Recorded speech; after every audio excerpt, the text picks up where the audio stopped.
Hello, and welcome back to another episode of Move with Soul, the podcast where we talk about somatic embodiment and how being in your body helps you navigate life, find clarity on what it is that you're meant to do, who you are, and how to better express yourself in the world. My name is Jeannie. I'm an embodiment coach, and I'm so happy to be back here with you today.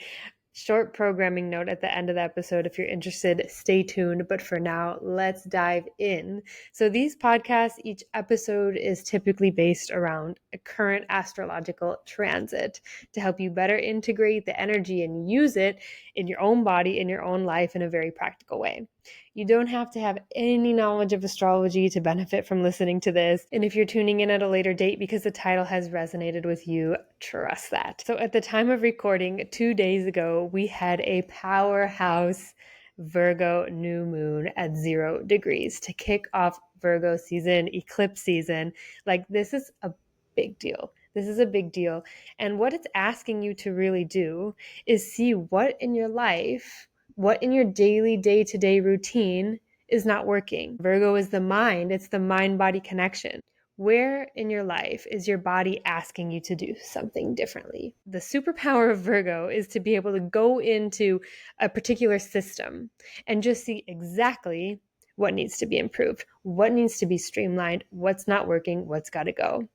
The Virgo can also be very critical, right? So it's like being able to find a way to do this with that compassion. And I'll talk more about that at the end. This energy is asking you to see where in your body can you feel that there is just something that is making you feel like, I don't have energy to do this anymore. And Virgo's earthy, logical, tangible. So these things, like maybe you're noticing right now you're having a little bit of fight with yourself with something. Like, I'll just give you an example, an easy one from the yoga world, right? Let's say you're doing your yoga practice every single day, but now you have this thing popping up in your shoulder. How can you listen to that? What are you doing that's not working anymore? Virgo is that system, right? So seeing like, okay, well, maybe if I tweak this one little thing in the system, if I put my elbows in a different position, that will work for me. And that's what's going to support me going forward to be able to continue to do this practice, to keep my shoulders healthy so I can be this meditative, clear version of myself when I do my practice, right? It could be something as simple as that. It could be something bigger. It could be a way that you're showing up to be of service for people. That's Virgo energy. Someone you're helping, or a way you're helping people, assisting people. It could have to do with your health routines, your movement, your body, right? So whatever it is, what this is asking you, what I'm asking you here, is what sensations do you notice in your body, or what sensations have you noticed in your body when you go about your daily routines? For me, when something's no longer working, I get a lot of neck tension and a lot of shoulder tension while I'm doing something or thinking about doing something. I've also experienced before, I remember I was working at a job that I had worked for several years. It was a seasonal thing. And I went back for my last season, and I remember calling up my friend after and saying, it literally feels like I'm walking through 6 feet of mud. Maybe not 6 feet, let's say 3 feet of mud when I go to try to, wait on these tables. Like, my body physically just felt like it wanted to hit a wall. It didn't want to do it anymore. 3 weeks later, everything closed down for lockdown. So accurate. But I guess this is a good point where it's like, where can you see in your life that you need to let go of a way that you're doing something, or something you're doing on a consistent basis, before the universe comes in and just rips it away from you in a more chaotic, dramatic way.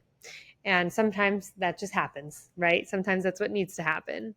But how can you set yourself up and support yourself for where you're going next? So I'm going to ask you this.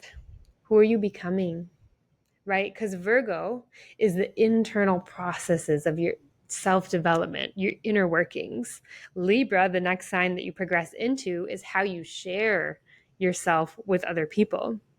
So can you get really honest with yourself and see what part of you is coming up right now to the forefront that you actually don't want to share with other people anymore? It's not resonant. It's not really who you are anymore. Maybe it's attached to some outdated version of you that worked in the past.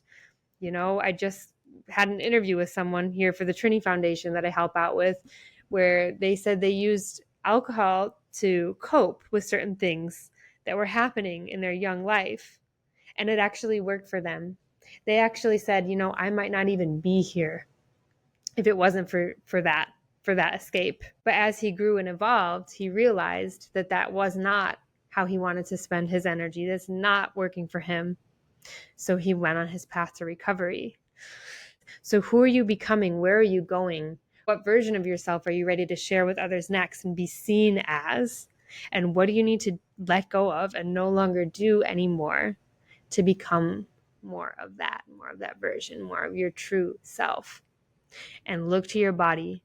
See where you're reacting to. What feels heavy that didn't feel heavy before? Where do you have this motivation, desire, fire to change something? Or perhaps where are you resisting change?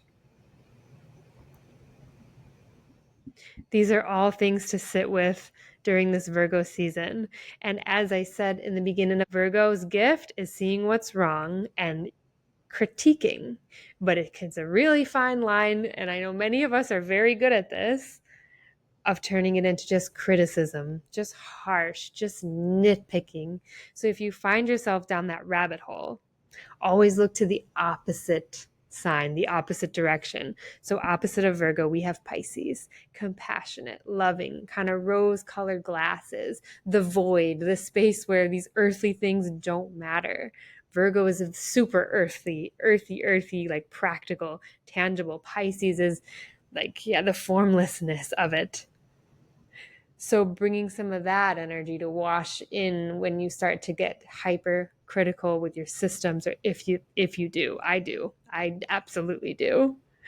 So playing with that balance, perhaps you do a journaling session, a very practical thing where you're outlining your routine and looking through your planner and noticing what sensations arise in your body as you look at certain commitments or things that you have on your schedule. And then taking a break to go draw or paint or put your feet in the grass or hula hoop outside, doing something that reminds you like, oh yeah, there's a bigger picture. There's more that's going on around me. There's more that's going on around you to support you as you go about this new moon. So please do let me know, what are you letting go of? What is no longer working for you? And who are you becoming? Who are you stepping into? Who are you being seen as? Who does the community need? Parts of you are needed now to step up, to be out interacting with people for the collective. That is the type of energy that you are working with at this time. So let me know in the comments what came up for you in this episode. And I also want to acknowledge it has been a very long break. I was moving, I was, setting up my new life down here in the South, and I had to take a break from the podcast, but I am so, so, so happy and excited and grateful to be back sharing with you on a more regular basis. Being in conversation with you is one of the greatest joys of my life. So thank you for listening. And another one of the greatest joys of my life is doing my somatic embodiment practice.